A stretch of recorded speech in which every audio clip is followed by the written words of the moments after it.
Bonjour mesdames et messieurs, frères et sœurs. Comme nous avons l'habitude de discuter entre nous sur les problèmes des couples blacks en Occident, aujourd'hui j'ai décidé de travailler sur le rôle des belles-mères dans les problèmes du couple black en Occident. Comme on le sait, lorsqu'il y a un problème dans le couple, en général, la discussion privée commence toujours entre l'homme et la femme. Et après, les premières personnes à entrer dans les confidences, en général, sont les parents. En priorité, les mamans. Et l'objectif de cette vidéo, c'est quel rôle jouent les belles-mères, surtout la maman de la femme. On va parler particulièrement du maman de la femme. En général, les problèmes en Occident viennent des femmes. Viennent des femmes pour des raisons qu'on connaît. On a parlé un peu des origines des problèmes des couples blacks. C'est la découverte des droits et la gestion des droits qu'elles découvrent qui pose généralement des problèmes dans les familles blacks. Donc, une fois que ces problèmes commencent, le rôle que jouent les belles-mères, c'est-à-dire que les mamans des femmes, est importante et déterminante. Ma vidéo ne va pas dans le sens de la logique occidentale. Quand je vais dire la logique occidentale, pas dans le sens des féministes.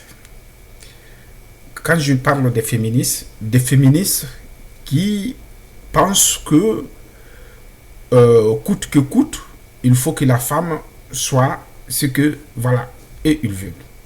Je parle dans le sens des hommes normaux, voire des féministes, mais qui ont l'esprit sur les épaules, qui réfléchissent, qui savent que dans l'expression égalité homme et femme, c'est-à-dire l'homme a son rôle et la femme a son rôle, dans le respect de tout le monde et pour le bien-être de la famille, des membres de la famille et de la société. Donc, les belles-mères doivent essayer de bien comprendre que le contexte occidental et le contexte africain en général ne sont pas les mêmes. Quand leurs enfants les quittent en Afrique et rejoignent leur famille et leur couple en Occident, c'est-à-dire l'homme qui a fait déjà les démarches, a pris un grand risque, le risque que nous connaissons tous. Donc, une fois que ces femmes-là arrivent, forcément, il y a des découvertes sur beaucoup de plans. Mais les découvertes qui posent beaucoup de problèmes, c'est les découvertes des droits. Parce que les droits des femmes en Afrique et les droits des femmes en Occident ne sont pas les mêmes. Comme l'a dit notre sœur Adushi Shimananda, que la découverte des droits et le manque de retenue est une des véritables sources des problèmes des familles blacks dans son livre américain. Et c'est une évidence. Donc, qu'est-ce que nous devons faire? Les belles-mères, lorsqu'elles rentrent dans les confidences, doivent essayer de jouer un rôle de médiateur, de vrai médiateur. Cela aidera les familles à ne pas passer dans l'étape de destruction, je vais le dire, l'étape de destruction. Parce que la destruction commence lorsque réellement la femme prend confiance et essaie de rentrer dans les processus judiciaires, c'est-à-dire que se confie à des féministes. La plupart, elles sont déjà accompagnées par des féministes très violentes qui sont organisées en des associations. On connaît les expressions de certaines associations, telles que les ASFAD en France. Il y a des expressions que les ASFAD en France emploient. Si on était dans un état normal, ASFAD devait être suspendu sur l'étendue du territoire. Parce qu'il y a manifestement conflit d'intérêts économiques, conflit d'intérêts d'exploitation de l'homme.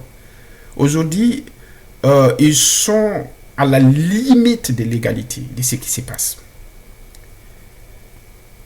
Donc, voilà ce que nous devons essayer de comprendre, surtout les belles-mères, d'être de bons médiateurs, de vous mettre, quand on dit mettre, c'est-à-dire que d'essayer de voir ce que l'autre ressent, c'est-à-dire ce que l'homme ressent, ce que la femme ressent, puisqu'on ne peut pas se mettre à la place de l'autre, c'est une expression qui va très loin, dire je me mets à la place de l'autre, ça fera objet d'une autre étude, on ne peut pas se mettre à la place d'un autre pour sentir ce que la personne sent, c'est la personne même qui doit exprimer ce qu'elle sent, donc, mais ça c'est un autre truc, mais les belles-mères doivent essayer de comprendre, de sentir ce que l'homme ressent ou ce que sa fille ressent et après de jouer un bon rôle de médiateur.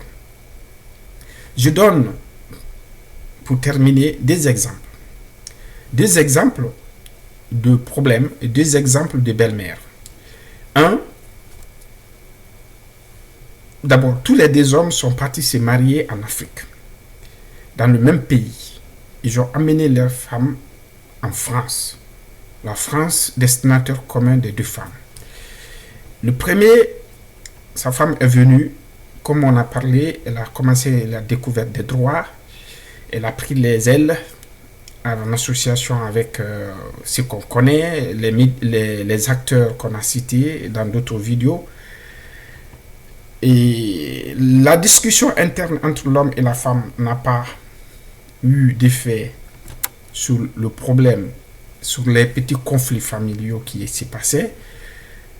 Les belles-mères, les parents sont rentrés dedans et la belle-mère de l'homme, c'est-à-dire que la maman de la femme a eu cette réponse au mari. Monsieur, toi et ma femme et ma fille, vous êtes tous deux en Occident, vous avez tous étudié. Ce problème, c'est votre problème. Je vous laisse régler ça là-bas en Occident, dans les lois de l'Occident. Et sans étonnement, sa fille a pris ses valises, elle est partie dans les foyers et après elle a déclenché le processus de divorce avec toutes les violences parce qu'elle ne maîtrise même pas ce qu'elle doit faire. Elle a choisi les voies les plus destructrices. Et l'autre, quand le problème a déclenché, ça a débordé le couple interne entre l'homme et la femme. Mais, quand c'est arrivé à l'étape des parents, la maman de la fille a appelé sa fille. Elle lui a dit, ma fille, l'homme là a grandi avec nous ici. C'est à travers ses études, il a gravi les échelons, il est passé d'étape en étape jusqu'à aller en Occident. Il a fait tout là-bas, il s'est réalisé. Il a construit une vie. Après, il a pris l'avion, il est venu. C'est toi qu'il a pris. Il a marié. Et il t'a fait venir auprès de lui en France. Tu es en France, c'est normal. Grâce à ce qui se passe, les découvertes, tout ça, c'est normal que tu te poses des questions. Moi, je suis passé par l'étape là, mais j'étais en Guinée, dans les réalités de la Guinée. Donc, aujourd'hui, tu me dis que tu veux quitter ton foyer. Tu veux aller ailleurs. Tu veux sortir dehors. Je ne sais pas qu'est-ce que tu penses gagner là-bas, mais qu'est-ce que tu veux gagner. Mais voilà ce que moi je vais te dire. Le jour que tu prends ta valise, le jour que tu prends tes effets, que tu sors, ce jour-là aussi, je ne suis plus ta maman. Cela ne veut pas dire que je ne veux pas qu'on gère le problème. Je veux qu'on gère le problème, on va le gérer entre nous. Mais tu restes à la maison, on gère le problème. Et sa fille l'a écouté, ils ont discuté, elle a fait la médiation, le problème est rentré en ordre. Aujourd'hui, ils ont une très belle famille. Voilà les deux. L'autre maman a dit, vous êtes tous deux en Occident, vous avez tous étudié, bien que dans les détails, sa fille n'a même pas le bac guinéen.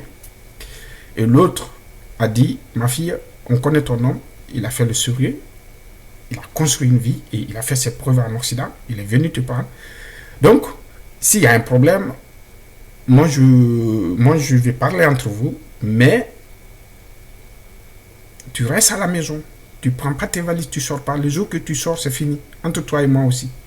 Et voilà les conclusions. Donc ça, c'est des exemples. Mais il y en a beaucoup d'autres exemples.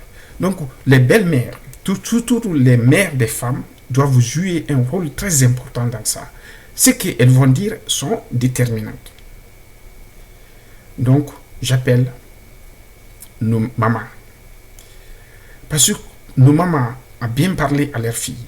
Aujourd'hui, en Occident, 99,99% de nos filles, de nos sœurs africaines en Occident, sont sur la voie de la perdition. Tout le monde en parle. Pourquoi? Est-ce que c'est un problème d'éducation? Est-ce que c'est l'Occident? Est-ce que ce problème est exploité par des racistes?